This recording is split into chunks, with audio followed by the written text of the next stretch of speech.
পাউটাও গেলে ওরে মা। এই হাতটা দিন। আপনি এত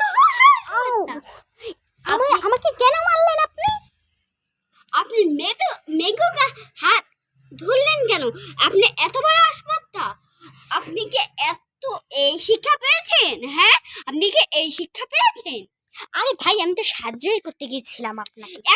এখন দেশে সাহায্য, এখন এই সাহায্যের মধ্যে বললো আপনি আমার হাতটা ধরলেন কেন? হ্যাঁ, আপনি আমার হাতটা ধরলেন কেন? এই তো একদম মহিলারে না রে, আপনাকে কিন্তু মারবো এখন আমি। আপনি এত বড় সাহস হলো, আপনি আমাকে মারবেন? হ্যাঁ, তুমি আমাকে মারলা? আপনি বেড়া মানুষ হয়ে মেয়েদের মারতে পারলেন? হ্যাঁ, আপনি বেড়া মানুষ হয়ে মেয়েদের মারতে পারলেন? আপনার ওড়নাটা একটু দিন।